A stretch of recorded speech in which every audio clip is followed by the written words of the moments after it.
1940 a 1950, né? Acontece a renovação das formas de expressão literária. Então, terminada a Segunda Guerra, o Brasil entra num novo período de sua história, marcado por desenvolvimento econômico, pela democratização política e pelo surgimento de novas tendências artísticas e culturais. A primeira manifestação de mudança na literatura se dá com a geração de 1940 a 50, cujo objetivo é renovar os meios de expressão a partir de uma pesquisa em torno da linguagem.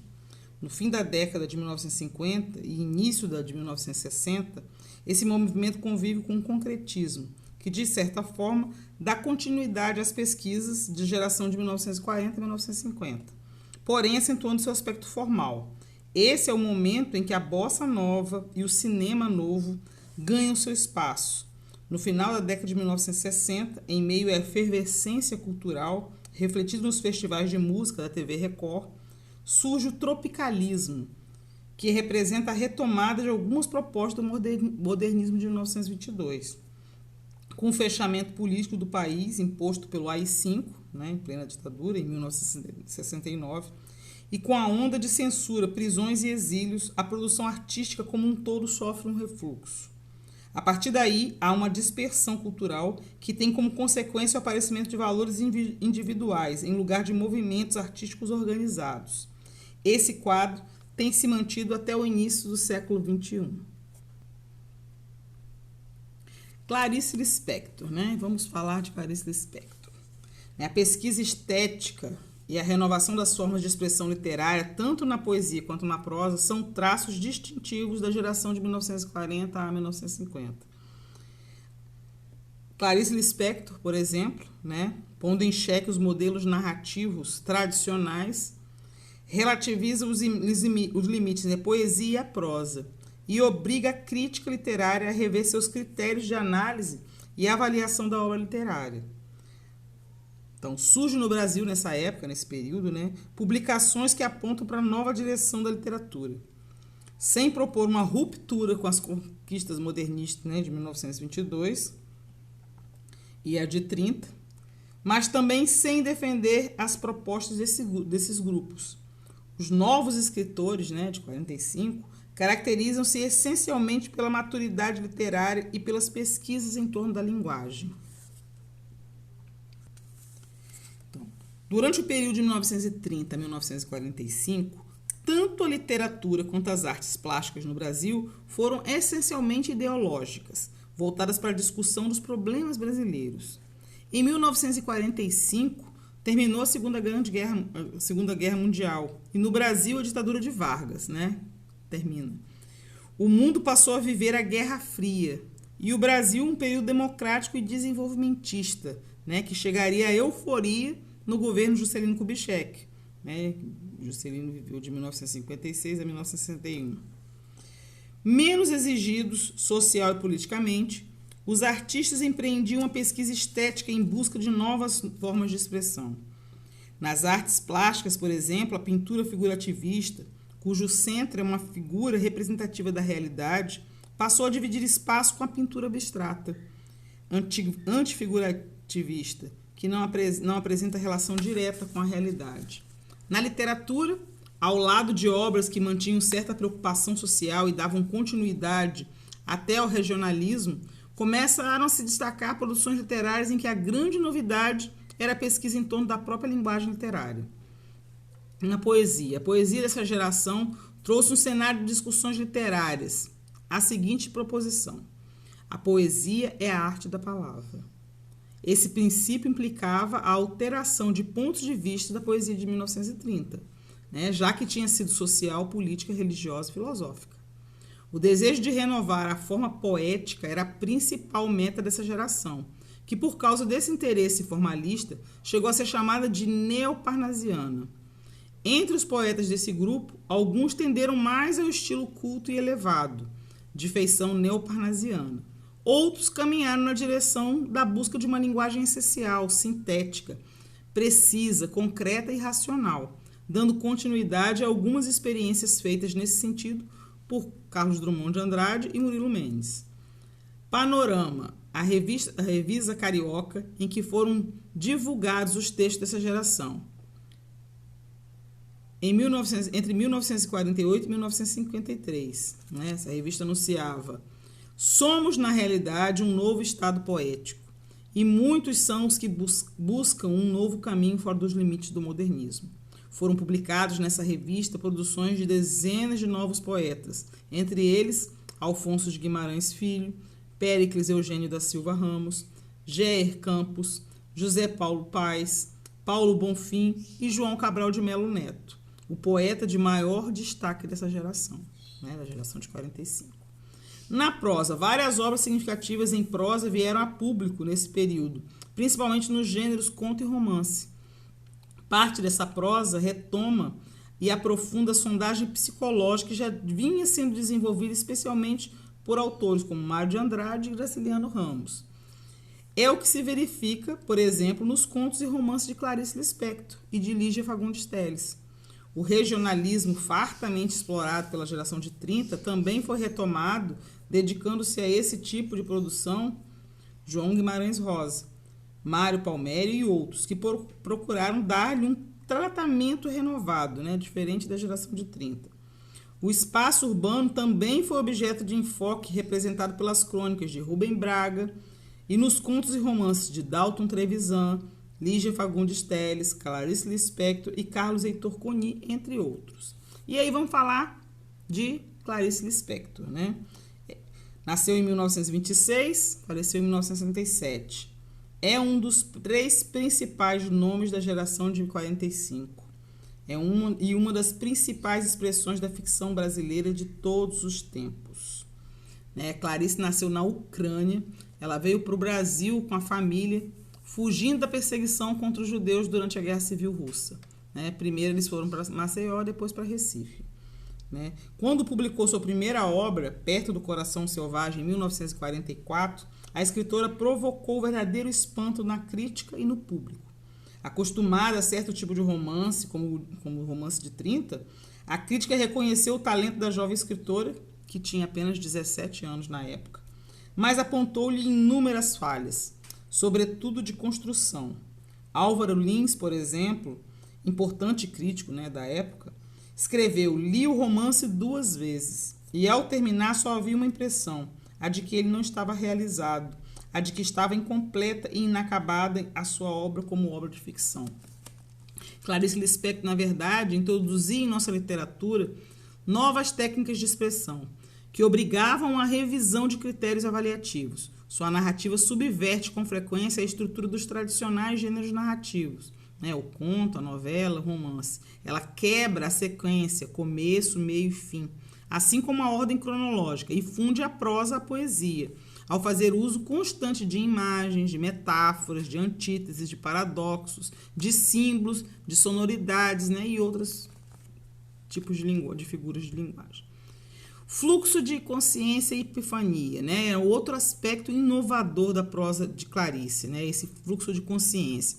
Uma experiência mais radical do que a introspecção psicológica já praticada por vários escritores desde o realismo do século XIX.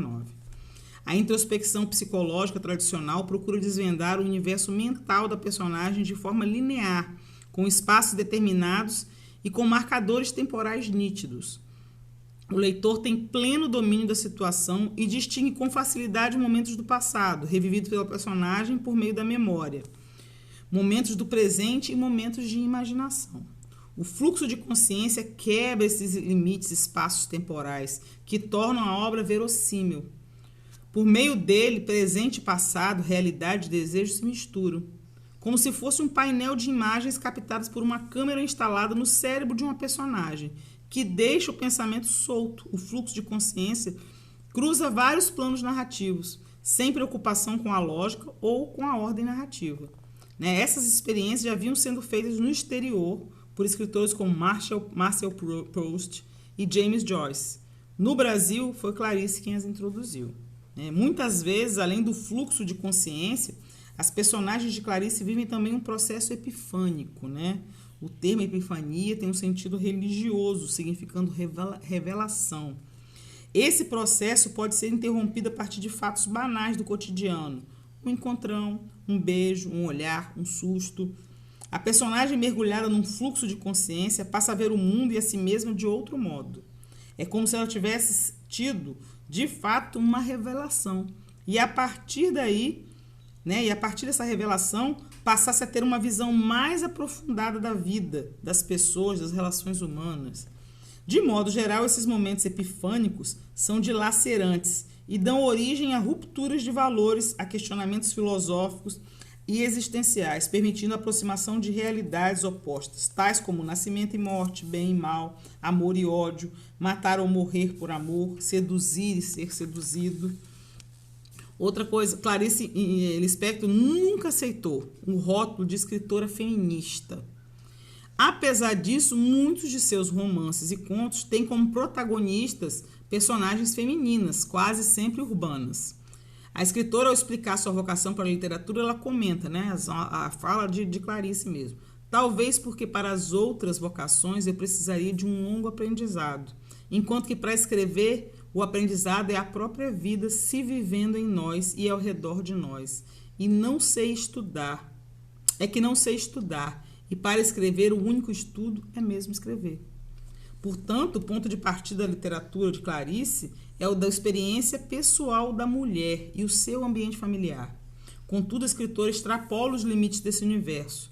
Seus temas, no conjunto, são essencialmente humanos e universais, com as relações entre o eu e o outro, a falsidade das relações humanas, a condição social da mulher, o esvaziamento das relações familiares e, sobretudo, a própria linguagem, única forma de comunicação com o mundo.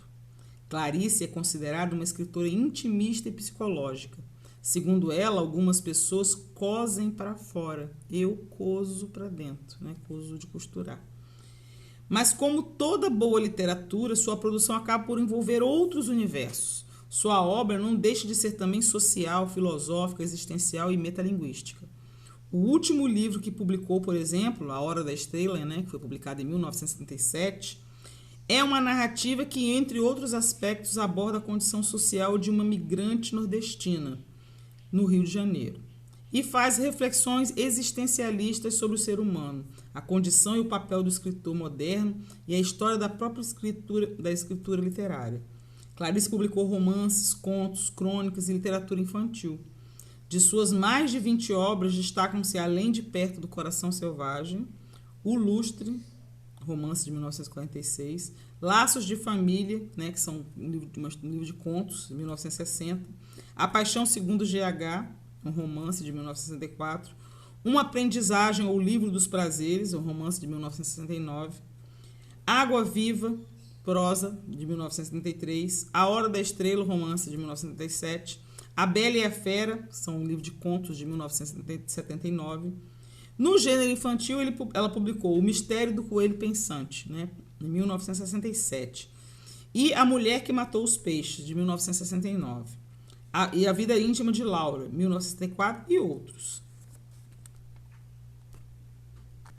Ainda falando de Clarice, ela deixou uma fala se referindo a ela mesma, Ela fala assim: nasci na Ucrânia, terra de meus pais, nasci numa aldeia chamada Tchetchenik, não sei se é essa pronúncia, tá?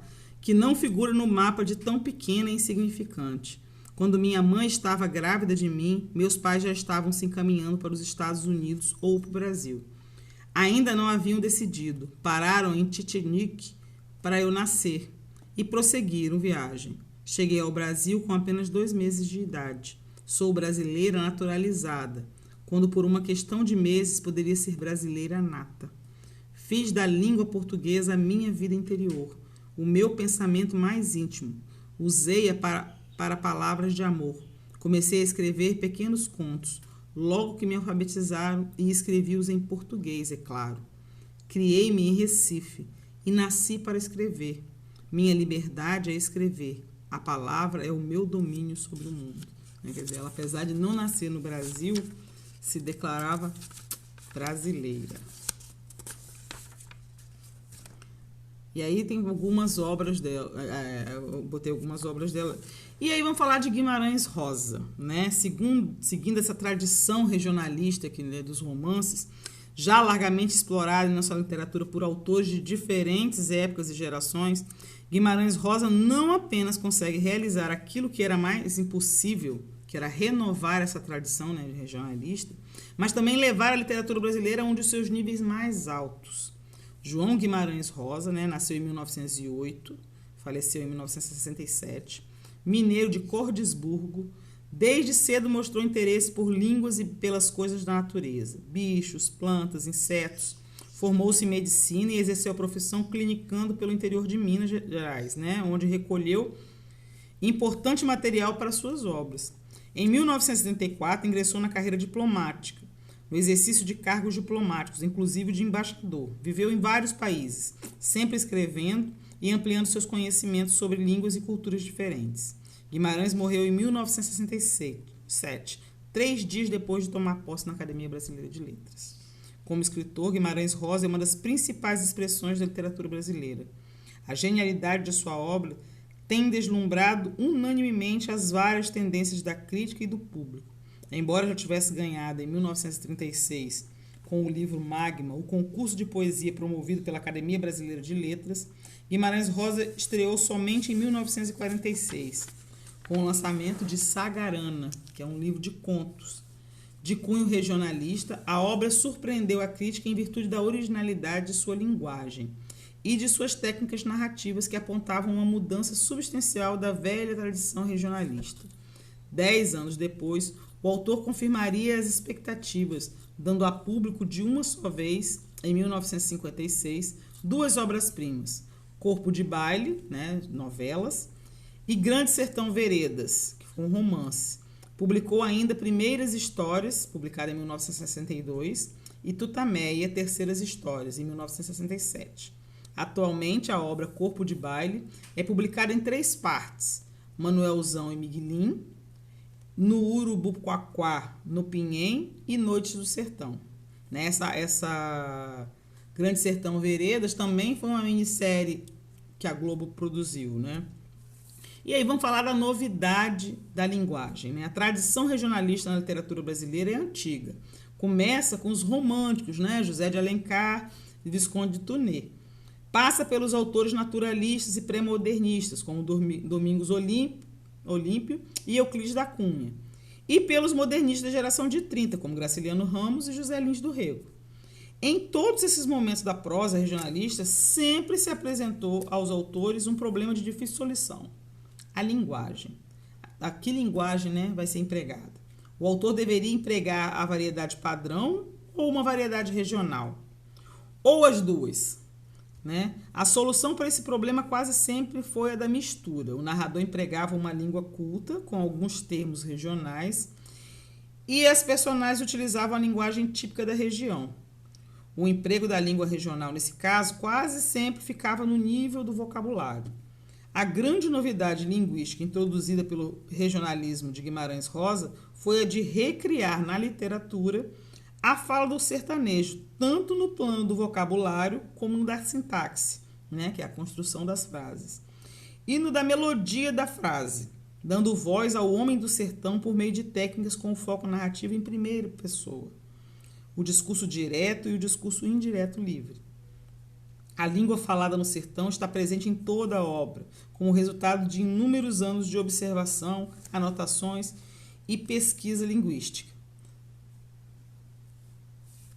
Então, contudo, a linguagem de Guimarães Rosa não tem intenção de retratar realisticamente a língua do sertão mineiro. Ela vai além, tomando por base a língua regional.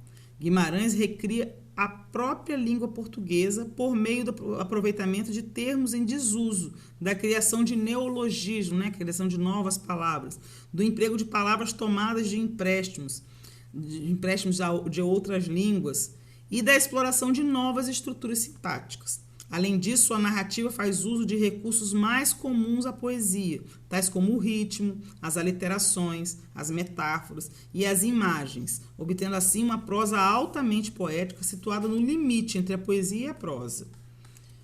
A propósito de sua linguagem literária, o próprio Guimarães Rosa comenta, né? Meus romances e ciclos de romances são, na realidade, contos nos quais se unem a ficção poética e a realidade. Sei que daí pode facilmente nascer um filho ilegítimo, mas justamente o autor deve ter um aparelho de controle, sua cabeça. Escrevo e creio que este é o meu aparelho de controle, o idioma português, tal como usamos no Brasil. Entretanto, no fundo, enquanto vou escrevendo, extraio de muitos outros idiomas. Disso resultam meus livros escritos em um idioma próprio, meu, e pode-se deduzir daí que não me submeto à tirania da gramática e dos dicionários dos outros. A gramática e a chamada filologia, ciência linguística, foram inventadas pelos inimigos da poesia. Outro aspecto de destaque da obra rosiana, de Guimarães Rosa, é a sua capacidade de transpor os limites do espaço regional em que quase sempre se situam seus textos e alcançar uma dimensão universal. Em Grande Sertão, Veredas, o narrador Riobaldo afirma: o sertão é o mundo. E é com base nesse pressuposto que a narrativa rosiana vai nos envolvendo, como se também fôssemos sertanejos e jagunços e fizéssemos parte daquele mundo. Passamos então a lidar com os mais variados temas, conforme vamos nos identificando com as preocupações do homem sertanejo: o bem e o mal, Deus e o diabo, o amor, a violência, a morte, a traição, o sentido e o aprendizado da vida, a descoberta infantil do mundo e outras. E notamos então que essas reflexões não são exclusivas do sertão mineiro, são também nossas, do homem urbano e do homem do campo, do norte e do sul do país. Na verdade, Guimarães Rosa é um escritor universal que consegue vasculhar as profundezas da alma humana e captar suas inquietações, conflitos e anseios, sem contudo perder o sabor da língua, dos valores da psicologia do homem do sertão mineiro. Enfim, Guimarães Rosa é um desses escritores que representam a síntese de toda uma trajetória de experiências formais e ideológicas da literatura de uma geração e, às vezes, da literatura de um século. Foi assim com Machado de Assis no século XIX, assim foi com Guimarães Rosa na prosa brasileira do século XX. Grande Sertão Veredas, ou uma história de travessia, Grande Sertão Veredas é a obra de Guimarães Rosa, que é considerado o mais importante romance brasileiro do século XX, e uma das melhores obras de ficção da literatura universal de todos os tempos. Riobaldo, seu narrador protagonista, um velho e pacato fazendeiro, faz um relato de sua vida a um interlocutor, um doutor, que nunca aparece na história, mas cuja fala é sugerida pelas respostas de Riobaldo. Assim, apesar do diálogo sugerido, a narração é um longo monólogo que Riobaldo traz à tona suas lembranças em torno de lutas sangrentas de jagunços, perseguições e emboscadas nos sertões de Minas, Goiás e sul da Bahia, bem como suas aventuras amorosas. Ao mesmo tempo, Riobaldo vai relatando as preocupações metafísicas que sempre marcaram a sua vida. Entre elas, destaca-se a questão da existência ou não do diabo. Pelo que se depreende da obra, ele provavelmente fizera um pacto com o demônio, a fim de vencer Hermógenes, chefe do bando inimigo. Portanto, desse fator depende a sua salvação, e daí advém as inquietações do personagem. E aí vem o paradoxo do nome, Grande Sertão Veredas. O título sugere um espaço vasto, contrastando com o termo veredas. Vereda, como se sabe, quer dizer caminho estreito, senda ou trilho, mas no livro é também o curso fluvial pequeno. Rio é só o São Francisco, o Rio do Chico. O resto pequeno é vereda e algum ribeirão. É terreno baixo, alagadiço, onde em geral há um curso d'água. Na topografia do sertão dominam os tabuleiros, as chapadas, que se prolongam em chapadões. A encosta onde a umidade já se presente é o resfriado. A parte baixa é a vereda. Grande Sertão Veredas liga, pois, o pequeno ao grande, o espaço restrito ao espaço amplo. Em justaposição, o título é o encontro desses dois espaços, Riobaldo conhece e relata 3 amores na história. O envolvimento com Otacília, uma moça recatada que ele conheceu numa fazenda. O amor sensual de Norinhá, uma prostituta. E o amor ambíguo e envolvente de Adorim. Desses 3, o último é o mais importante e, ao mesmo tempo, o amor impossível.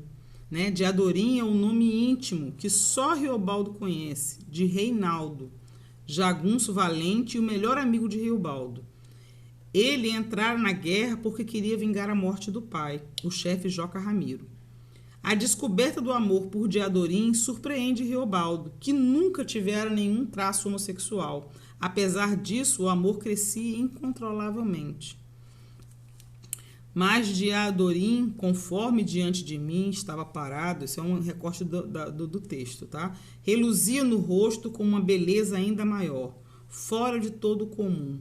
Os olhos, vislumbre meu, que cresciam sem beira de um verde dos outros verdes, como de nenhum pasto.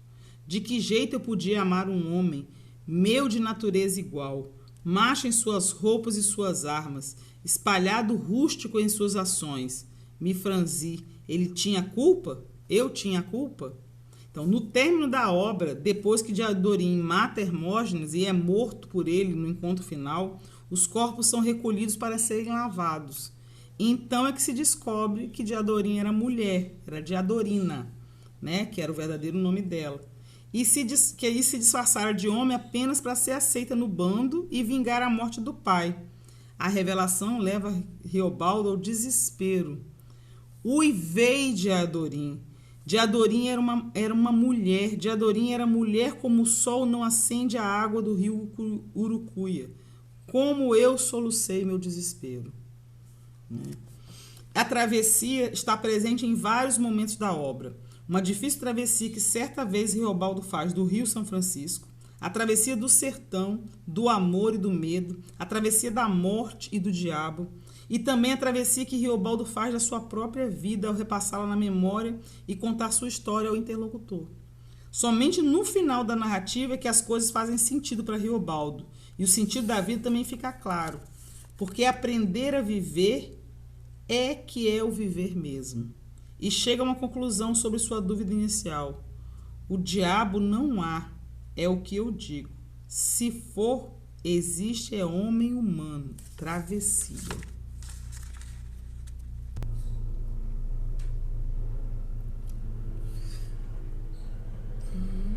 João Cabral de Melo Neto, né? A linguagem objeto. Poderia a linguagem de um poema não apenas referir-se a um objeto, mas imitá-lo, sugeri-lo, a ponto de o sentirmos no próprio poema?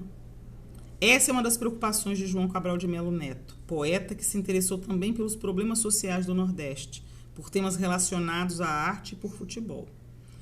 João Cabral de Melo Neto nasceu em 1920, faleceu em 1999, é o mais importante poeta da geração de 1940 a 50. Nasceu em Recife, filho e neto de donos de engenho. Desde cedo mostrou interesse pela palavra, pela literatura de cordel nordestina e queria ser crítico literário. Era primo de Gilberto Freire e de Manuel Bandeira, com os quais teve estreita convivência. Aos 20 anos já lia no original os grandes poetas da literatura estrangeira, como Apolinari, Valéry e outros. Em 1942, apenas com um curso secundário completo, mudou-se para o Rio de Janeiro e, para sobreviver, ingressou no funcionalismo público. 3 anos depois, por meio de concurso, transferiu-se para o Itamaraty, ocupando cargos diplomáticos. Viveu a partir de então em várias cidades do mundo, como Barcelona, Londres, Sevilha, Marsella, Genebra e Berna. Cronologicamente, João Cabral situa-se entre os poetas de geração de 1940 e 1950, mas trilhou caminhos próprios, dando continuidade a certos traços delineados na poesia de Drummond e Murilo Mendes, tais como a poesia substantiva, a objetividade e a precisão dos vocábulos. Pedra do Sono, sua primeira obra publicada em 1942 em Recife, já apresenta uma inclinação para a objetividade. O lado pedra, né, do título, embora esteja identificada como a orientação surrealista, o lado sono, como se observa nestes versos que eu vou falar aqui. Os manequins. Os sonhos cobrem-se de pós. Um último esforço de concentração. Morre no meu peito de homem enforcado. Tenho no meu quarto manequins corcundas, onde me reproduzo e me contemplo em silêncio. A partir de O Engenheiro, em 1945, verifica-se na obra de João Cabral um afastamento da linha surrealista e uma tendência crescente à geometrização e exatidão da linguagem, como se o poeta procurasse ter como exemplo o engenheiro. Nas obras posteriores, né, essa tendência objetivante aprofunda-se e leva o poeta a criar um novo conceito de poesia, que dessacraliza a chamada poesia profunda, isto é, os versos de sentimentos ou de abordagem introspectiva. Em suas principais obras, entre elas O Cão Sem Plumas, publicado em 1950, O Rio, publicado em 1954, Quaderna, publicado em 1960, Morte e Vida Severina, publicado em 1965, A Educação pela Pedra, 1966, Museu de Tudo, 1965, A Escola das Facas, 1980, Poesia Crítica, 1982, Agrestes, 1985 e Andando Sevilha, publicado em 1990. Destacam-se 3 traços fundamentais: a preocupação cada vez maior com a realidade social, particularmente com a do Nordeste brasileiro, a reflexão permanente sobre a criação artística, o aprimoramento da poética da linguagem, objeto, isto é, a linguagem que pela própria construção procura sugerir o assunto de que trata. Observe como a secura da linguagem dos versos, né, sugere a secura e a corrosão da paisagem, né? A paisagem do canavial não encerra quase metal, tudo parece encorajar o cupim de cana ou de mar. Tudo carrega o seu caruncho, tudo, desde o vivo ao defunto, da embaúba das capoeiras à economia canavieira. Então, as experiências formais do poeta e a pesquisa em torno de uma linguagem objeto transformaram-se numa das principais referências das gerações de poetas subsequentes, como é o caso do movimento concretista dos anos de 1950 a 1960, e de vários poetas nossos contemporâneos, como Arnaldo Antunes, por exemplo, né, que era do Titãs. Talvez se possa afirmar que a poesia de João Cabral tenha sido a primeira a estabelecer um corte profundo entre a poesia romântica e a moderna. Para o poeta, a poesia não é fruto de inspiração, nem de estados emocionais como o amor, a alegria, etc. Ela resulta de um trabalho racional, árduo, que implica fazer e desfazer várias vezes o texto, até que ele atinja a sua forma mais adequada. Ao tratar da mulher como tema amoroso, por exemplo, o poeta o faz de forma distanciada, sem sentimentalismo. Morte e Vida Severina é a obra mais conhecida de João Cabral e é responsável pela relativa popularidade do autor. Trata-se de um auto de Natal que, seguindo a tradição dos autos medievais, faz uso da redondilha, do ritmo e da musicalidade, recurso de agrado popular. Sua primeira encenação com música de Chico Buarque, de Holanda, realizada em 1966 no Tuca, né, Teatro da PUC de São Paulo, fez enorme sucesso, foi vista por mais de 100 mil pessoas e ganhou prêmios no Brasil e na França. Depois dessa montagem da peça, inúmeras outras vêm sendo feitas e houve uma adaptação para a TV. Eis o enredo da obra. Severino, um lavrador do sertão pernambucano, foge da seca e da miséria e parte em busca de trabalho na capital, Recife. Trilha o leito seco do rio Capibaribe e no caminho só encontra fome, miséria e mortes de severinos como ele. Ao se aproximar do mar, vê campos verdejantes de cana, mas a miséria dos trabalhadores é a mesma. Já na capital, houve a conversa de 2 coveiros, por meio do qual fica sabendo que ali também na capital a miséria e a morte são irmãs. O que vê nos manguezais são homens misturados ao barro, vivendo em condições precárias. Desolado, o retirante aproxima-se de um dos cais do Capibaribe e pensa em suicídio. Mas aproxima-se de Severino, um morador daquele mangue, seu José Mestre Carpina, que com sua sabedoria de muitos anos de vida severina, desperta-lhe alguma esperança. Logo depois, seu José é chamado por uma vizinha, que lhe dá a notícia do nascimento do filho que ele aguardava. Severino os acompanha e presencia a homenagem que os vizinhos fazem à criança. Eu vou ler 2 trechinhos desse poema Morte e Vida Severina, né? A primeira parte, o primeiro pertence ao início da obra, né, em que Severino se apresenta, e o segundo é o final da obra. O meu nome é Severino, como não tenho outro de pia, como há muitos Severinos que é santo de Romaria. Deram então de me chamar Severino de Maria. Como há muitos Severinos com mãe chamada Maria, fiquei sendo da Maria do finado Zacarias. Somos muito severinos, iguais em tudo na vida, na mesma cabeça grande, que a custa que se equilibra, no mesmo ventre crescido sob as mesmas pernas finas, e iguais também porque o sangue que usamos tem pouca tinta. E se somos severinos, iguais em tudo na vida, morremos de morte igual, mesma morte severina, que é a morte de que se morre de velhice antes dos 30, de emboscada antes do 20, de fome um pouco por dia. De fraqueza e de doença, que é a morte severina. Ataca em qualquer idade e até de gente não nascida. E aqui ele fala falam duas ciganas que haviam aparecido no vizinho. Isso é o final já quando recebe a notícia, né, do nascimento do filho de seu José. Atenção, peço, senhores, para esta breve leitura. Somos ciganas do Egito, lemos a sorte futura. Vou dizer todas as coisas que desde já posso ver na vida desse menino acabado de nascer. Aprenderá a engatinhar por aí com aratruz. Aprenderá a caminhar na lama com goiamuns. E a correr o ensinarão os anfíbios caranguejos, pelo que será anfíbio como a gente daqui mesmo. Cedo aprenderá a caçar, primeiro com as galinhas, que é catando pelo chão tudo que cheira comida. Depois aprenderá com outras espécies de bichos, com os porcos nos monturos, com os cachorros no lixo. Vejo, uns anos mais tarde, na ilha do Maruim, vestido negro de lama, voltar de pescar ciris. E vejo ainda maior, pelo imenso lamarão, fazendo dos dedos iscas para pegar camarão. Atenção, peço, senhores, também para minha leitura. Também venho dos Egitos, vou completar a figura. Outras coisas que estou vendo é necessário que eu diga. Não ficará a pescar de jereré toda a vida. Minha amiga se esqueceu de dizer todas as linhas. Não pense que a vida dele há de ser sempre daninha. Enxergo daqui a planura, que é a vida do homem de ofício, bem mais sadia que os mangues, tem embora precipícios. Não vejo dentro dos mangues, vejo-o dentro de uma fábrica. Se está negro, não é de lama, é graxa de sua máquina. Coisa mais limpa que a lama do pescador de maré que vemos aqui, vestido de lama da cara ao pé. E mais, para que não pensem que sua vida tudo é triste, vejo coisa que o trabalho talvez até lhe conquiste, que é mudar-se desses mangues daqui do Capibaribe para um mucamo melhor nos mangues do Beberibe. Aí o Carpina fala com o retirante que esteve de fora sem tomar parte em nada. Severino retirante, deixa agora que lhe diga. Eu não sei bem a resposta da pergunta que fazia. Se não vale mais saltar fora da ponte da vida, nem conheço essa resposta, se quer mesmo que lhe diga.